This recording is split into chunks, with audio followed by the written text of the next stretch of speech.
जय हिंद साथियों, मैं हूं मोनिश राठौर। स्वागत है हमारे यूट्यूब चैनल में। आज मैं लेके आया हूं 9 दिसंबर 2020 के करंट अफेयर क्लास। तो स्टार्ट करते हैं क्लास को। और ये रहा पहला क्वेश्चन हमारी स्क्रीन पर। सेना देशों में T20 जो सीरीज जीतने वाला पहले भारतीय कप्तान कौन बने हैं? तो विराट कोहली भारतीय कप्तान पहले बन गए हैं जिन्होंने सेना T20 सीरीज जीती है। चलते हैं, कुछ इंपॉर्टेंट पॉइंट पढ़ेंगे इसके बारे में। तो ये कुछ इंपॉर्टेंट पॉइंट है इसके बारे में। इसका फुल फॉर्म है साउथ अफ्रीका, इंग्लैंड, न्यूजीलैंड तथा ऑस्ट्रेलिया। इसका जो फुल फॉर्म है, ये सारी देशों के नाम है जिनके खिलाफ ये मैच, क्रिकेट मैच होता है। और ऑस्ट्रेलिया के खिलाफ दूसरे T20 में जीत जो हासिल की है भारतीय टीम ने। तो इसी के साथ सीरीज पर कब्जा करने के साथ विराट कोहली पहले भारतीय बने हैं जिन्होंने सेना देशों की ऑस्ट्रेलियन T20 सीरीज जीती है। काफ़ी अच्छी बात है। तो अब पढ़ते हैं बीसीसीआई के बारे में। बीसीसीआई कौन है? तो भारतीय क्रिकेट मैच को जो रेगुलेट कराता है बीसीसीआई है board control of cricket in India. इसका फुल फॉर्म है इंग्लिश में, और भारतीय क्रिकेट नियंत्रण बोर्ड हिंदी में इसका फुल फॉर्म है। 1928 में इसकी स्थापना हुई थी। मुंबई इसका मुख्यालय है। और वर्तमान अध्यक्ष सौरभ गांगुली। ये आपको याद होने चाहिए इंपॉर्टेंट पॉइंट। बढ़ते हैं सेकंड क्वेश्चन की ओर। तो ये रहा सेकंड क्वेश्चन हमारी स्क्रीन पर। केरल के Rajiv Gandhi centre for biotechnology का नाम बदलकर किसके नाम पर रख दिया गया? तो बी आंसर सही रहेगा। MS गोलवलकर के नाम पर यहाँ पर Rajiv Gandhi centre for biotechnical का नाम रख दिया है यहाँ पर अभी MS गोलवलकर। तो इनके नाम पर रखा है। तो ये रहे इंपॉर्टेंट पॉइंट कुछ। माधव सदाशिव गोलवलकर इनका फुल फॉर्म है MS गोलवलकर का। और राष्ट्रीय स्वयंसेवक यानी RSS के पूर्व प्रमुख थे ये। तो ये आपको पता होना चाहिए। बढ़ते हैं थर्ड क्वेश्चन की ओर। तो ये रहा थर्ड क्वेश्चन हमारी स्क्रीन पर। भारत ने वर्तमान में यहाँ पर MH-60 सेमियो हेलीकॉप्टर किस देश से खरीदा है? तो किस देश से खरीदा? डी आंसर सही रहेगा। अमेरिका से यहाँ पर भारत ने MH-60 यहाँ पर हेलीकॉप्टर खरीदे हैं। पढ़ते हैं कुछ इंपॉर्टेंट पॉइंट। तो ये कुछ इंपॉर्टेंट पॉइंट है। भारत ने अमेरिका की लॉकहीड मार्टिन के साथ जो कंपनी है वहाँ की लॉकहीड मार्टिन, और 2.6 अरब डॉलर की कीमत में 24 हेलीकॉप्टर खरीदने का सौदा किया है। तो हिंद महासागरीय में चीनी जो पनडुब्बी की बढ़ती संख्या है उसके मद्देनजर भारत ने यह हेलीकॉप्टर डील को मंजूरी दी है। और अमेरिका का नाम आया तो अमेरिका के बारे में कुछ इंपॉर्टेंट पॉइंट पढ़ेंगे। तो ये कुछ बेसिक जानकारी अमेरिका के बारे में ये आपको पता होनी चाहिए। अमेरिका उत्तरी महाद्वीप में स्थित है। और यूनाइटेड स्टेट ऑफ अमेरिका इसका फुल फॉर्म है USA का। और संयुक्त राज्य अमेरिका हिंदी में। इसकी राजधानी है वॉशिंगटन DC। करेंसी है अमेरिकन डॉलर। डोनाल्ड ट्रंप यहाँ पे वर्तमान राष्ट्रपति है। और 20 जनवरी के बाद यहाँ के राष्ट्रपति का नाम होगा जो बाइडेन। और अमेरिका की स्पेस एजेंसी का नाम है नासा। इसका मुख्यालय है वॉशिंगटन DC में। तो ये कुछ इंपॉर्टेंट पॉइंट थे, आपको याद रखने हैं। बढ़ते हैं अगले क्वेश्चन की ओर। तो ये रहा चौथा क्वेश्चन आपकी स्क्रीन पर। Sports platform mobile premium league यानी MPL के नए ब्रांड एम्बेसडर कौन बने हैं? तो कौन बने? बी आंसर सही रहेगा। अमित भड़ाना यहाँ पर MPL के नए ब्रांड एम्बेसडर बन चुके हैं। तो ये आपको याद होना चाहिए। इसके बारे में कुछ इंपॉर्टेंट पॉइंट पढ़ेंगे। तो ये कुछ इंपॉर्टेंट पॉइंट है। अमित भंडाना जो कौन है? तो ये है यूट्यूबर है। यहाँ पर एक यूट्यूबर है। देखिए, यूट्यूबर भी एक सेलिब्रिटी की तरफ आजकल हो गया है। तो यूट्यूबर को यहाँ पर MPL का यहाँ पर नया ब्रांड एम्बेसडर घोषित किया है। काफ़ी अच्छी बात है। और बढ़ते हैं नेक्स्ट क्वेश्चन की ओर। ये रहा पांचवा क्वेश्चन हमारे स्क्रीन पर। अंतर्राष्ट्रीय नागरिक उड़ान दिवस इंटरनेशनल सिविल एविएशन डे कब मनाया गया? तो ये बनाया गया, ये आंसर सही रहेगा, 7 दिसंबर को यहाँ पर अंतर्राष्ट्रीय नागरिक उड़ान दिवस मनाया गया। इंपॉर्टेंट पॉइंट पढ़ेंगे कुछ।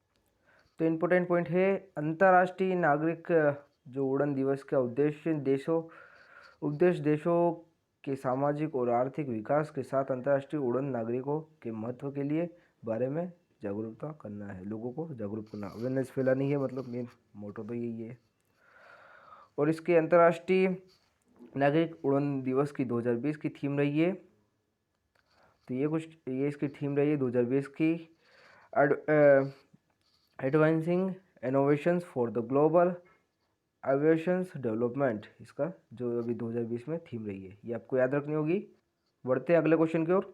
तो ये रहा छठा क्वेश्चन हमारी स्क्रीन पर। जापान के अंतरिक्ष यान जो हायाबुसा 2 शुद्ध ग्रह के जो नमूने लेकर धरती पर लौटा है, तो इस अंतरिक्ष यान ने किस देश में अपना लैंड किया है? तो बी आंसर सही रहेगा, ऑस्ट्रेलिया में इस अंतरिक्ष यान ने अपनी सफलतापूर्वक लैंडिंग की है।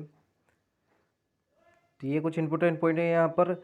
ये स्पेसक्राफ्ट सुदूर जो एस्ट्रॉयड है से मिट्टी के नमूने लेके डेटा के साथ यहाँ पर 1 साल मतलब 1 साल की लंबी यात्रा के बाद 6 दिसंबर 2020 को पृथ्वी पर वापस आ गया। हायाबुसा 2 जो अंतरिक्ष यान है एस्ट्रॉयड रियुगु पर छोड़ा गया था। पृथ्वी पर लगभग 300 मिलियन किलोमीटर दूरी पर ये स्थित है एस्ट्रॉयड। तो अब JAXA के बारे में पढ़ेंगे, ये क्या है? तो ये है जापान की स्पेस एजेंसी का नाम, इसका फुल फॉर्म है जापान एक्सपोस एक्सपोस एक्सप्लोरेशंस इंग। तो इसका फुल फॉर्म है, इसकी स्थापना हुई थी 1 अक्टूबर 2003 को। मुख्यालय है टोक्यो जापान में और हिरोशिमा यामाकावा इसके अध्यक्ष है, ये आपको याद होना चाहिए। बढ़ते हैं नेक्स्ट क्वेश्चन की ओर। ये रहा सातवां क्वेश्चन हमारी स्क्रीन पर।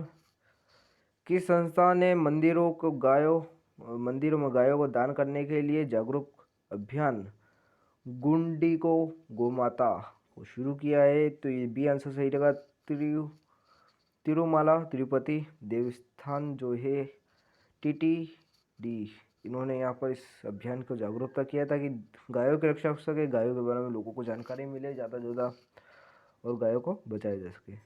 बढ़ते नेक्स्ट क्वेश्चन की ओर। और आपसे यही कहना चाहूँगा, अगर आपको वीडियो अच्छी लग रही है लाइक शेयर सब्सक्राइब कर दीजिएगा, क्योंकि अभी जब मैं वीडियो शूट कर रहा हूँ सुबह मॉर्निंग में तो काफ़ी ठंड है, फिर भी मैं इसके बावजूद आपके लिए वीडियो लेकर आ रहा हूँ, तो आप इसे पूरी देख के और लाइक शेयर सब्सक्राइब जरूर कर दीजिएगा। 8वां क्वेश्चन ये रहा। किबी वोथ ने 58 मिनट में कम समय में हाफ मैराथन जीतकर विश्व रिकॉर्ड बनाया, यह किस देश के हैं? तो डी आंसर रहेगा केन्या के यहाँ पर है ये किबी वोथ, जिन्होंने 58 मिनट के समय में हाफ मैराथन जीतकर विश्व रिकॉर्ड बना दिया है। तो ये कुछ इंपॉर्टेंट पॉइंट है यहाँ पर। मैराथन क्या है? तो मैराथन एक लंबी दूरी की दौड़ प्रतियोगिता है जिसके आधे के दूरी जो थी उस टाइम पर जहाँ पर ये दौड़ी गई थी 42.195 किलोमीटर, यहाँ पर काफ़ी लंबी है और यह आमतौर पर सड़क पर दौड़ी जाती है। तो पढ़ते हैं केन्या के यहाँ पर इन्होंने जीता था, तो केन्या के बारे में इंपॉर्टेंट पॉइंट पढ़ेंगे। क्या है? केन्या एक देश है जिसका नाम केन्या है और केन्या अफ्रीका महाद्वीप में स्थित है। इसकी राजधानी है नैरोबी और करेंसी यहाँ पर केनियन सीलिंग, तो ये आपको याद होना चाहिए केन्या के बारे में। बढ़ते नेक्स्ट क्वेश्चन की ओर। ये रहा 9वां क्वेश्चन हमारी स्क्रीन पर। किसने द्वितीय कैंसर जीनोम एंटम 2020 सम्मेलन की अध्यक्षता की है? तो ये आंसर सही रहेगा, डॉक्टर हर्षवर्धन, इन्होंने यहाँ पर इसकी अध्यक्षता की है जीनोम एंटम 2020 की। डॉक्टर हर्षवर्धन जो है वर्तमान में अपने कैबिनेट मंत्री किस पद पर? तो यह है स्वास्थ्य मंत्री वर्तमान में, और इसी के साथ यहाँ पर ये विज्ञान एवं प्रौद्योगिकी मंत्री भी रहे हैं अभी वर्तमान में। तो बढ़ते हैं नेक्स्ट क्वेश्चन की ओर। तो ये रहा 10वां क्वेश्चन हमारी स्क्रीन पर। सशस्त्र सेना झंडा दिवस कब मनाया गया? तो ये मनाया गया 7 दिसंबर को, सही आंसर रहेगा। और दिसंबर की जो पूरे डे होंगे उसकी आज वीडियो आपको शाम तक मिल जाएगी। तो अगर आपने हमारे चैनल को सब्सक्राइब नहीं किया सब्सक्राइब कर दीजिए, बेल आइकन को दबा दीजिएगा ताकि आपको जैसे ही वीडियो अपलोड होगी तो आपको नोटिफिकेशन आपके मोबाइल में मिल जाएगा। तो ये कुछ इंपॉर्टेंट पॉइंट है। भारत में वर्ष 1949 में हर साल 7 दिसंबर को देश में सुरक्षित रखने के लिए सीमाओं पर लड़ने वाले देश के सैनिकों और नाविकों और वायु सेनाओं के सम्मान में सशस्त्र सेना झंडा दिवस, जिसे भारतीय झंडा दिवस के रूप में मनाया जाता है। तो ये आपको याद होना चाहिए। इसी के साथ आज की क्लास यहीं समाप्त होती है और ये वीडियो भी यहीं ख़त्म होती है। तो अगर आपको अच्छी लगी तो आपके दोस्तों और उन्हें भी जो आपके रिश्तेदार उन्हें भी आप ये वीडियो सजेस्ट करना और लाइक शेयर एंड सब्सक्राइब जरूर कर देना। Thank you for watching this video.